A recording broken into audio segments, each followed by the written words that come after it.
After talking to Unique, I realized that this project for me was about kind of trying to remember the last 4 years of college and my childhood and adolescence and all the memories that kind of encapsulate, like the person I am today and the people I'm influenced by, and like constantly documenting, my lived experiences with my friends, like the shared memories that people were able to disclose to me during the interviews. It's about kind of getting closure, but also, being appreciative of like the moments I've had at Pratt, even within the physical space of the studio itself. Like that whole room, that open studio in 310 has been like a time capsule for me. Like I've had some of my lowest moments there, like crying alone in the studio. But then also I was able to like kind of reclaim that space and build it into this kind of archival network of memories, and where people can see it and celebrate the work and appreciate the work. And I've kind of grown to love that space, and it's become such a like joyous memory for me, and I'm really appreciative that I was able to make that space into my own for my last semester and for my final project.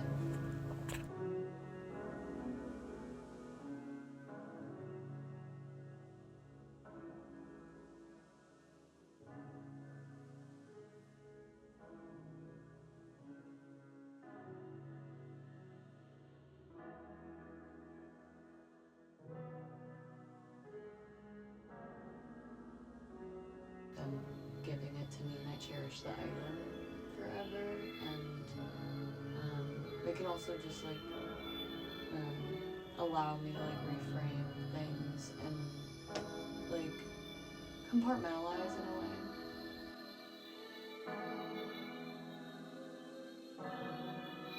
I have a teddy bear, and like his name is Dandy Bear, and like he's been with me through everything. Like he has just always been there, and I always like know I have like a soothing object, like whatever's happening. If it's like a really happy moment in my life, I can celebrate with him, and like if it's a sad point, I can cry with him and just be giving it to me, and I cherish the item.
It's funny, I get to know him through his family members and through, old photos or what he still enjoys or what his wife tells me about him and their experiences.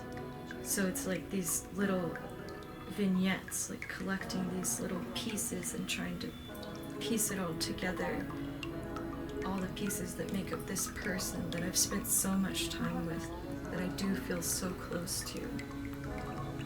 But it's like detective work, trying to get to know him post memory loss.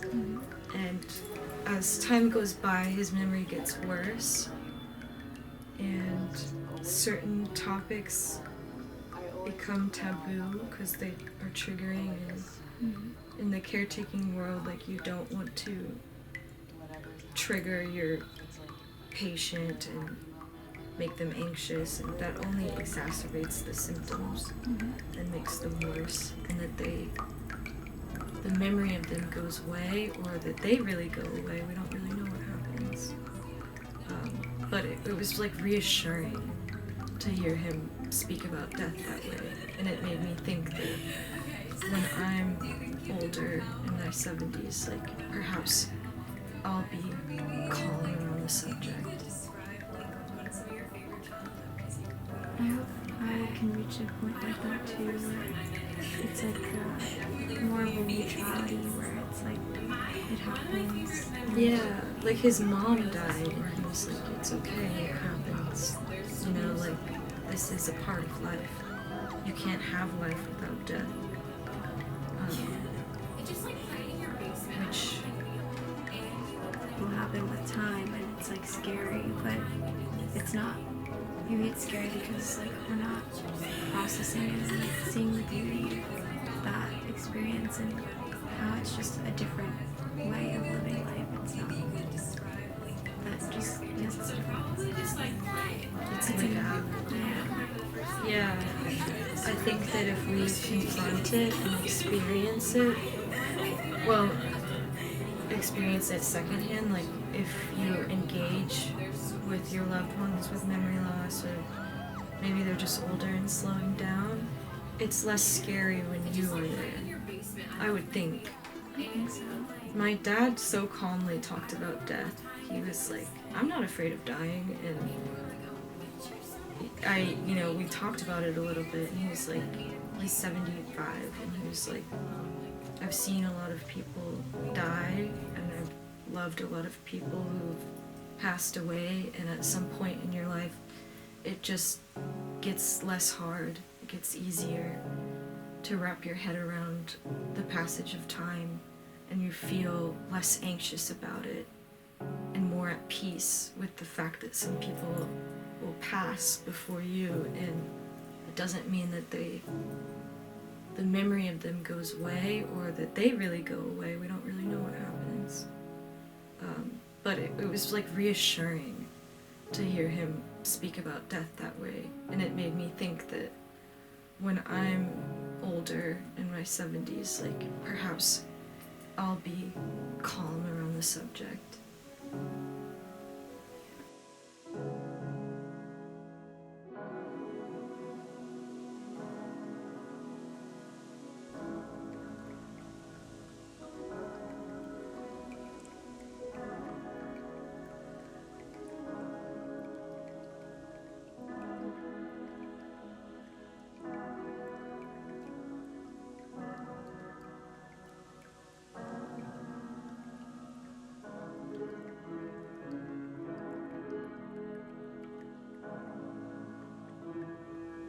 Person is like what comes to mind, like the absence of a person.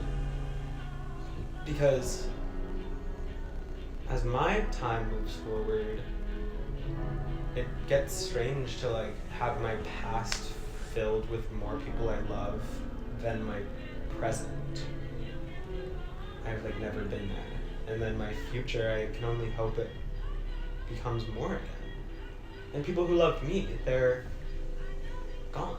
So there's less, and like maybe they're just changing and shifting, and like I won't know until my present becomes a memory of its own. So I don't know. Maybe it's also about like what I remember and what I choose to remember and not like that. But that goes back to what I was saying. Like I'd rather be able to be present so that I can appreciate all the love and everything in the moment and not feel regret or whatever, or like nostalgia.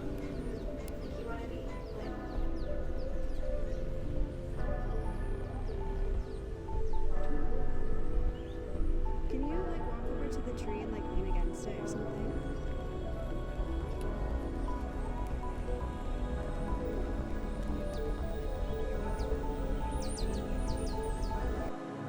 Let's do Or just like a very vivid one.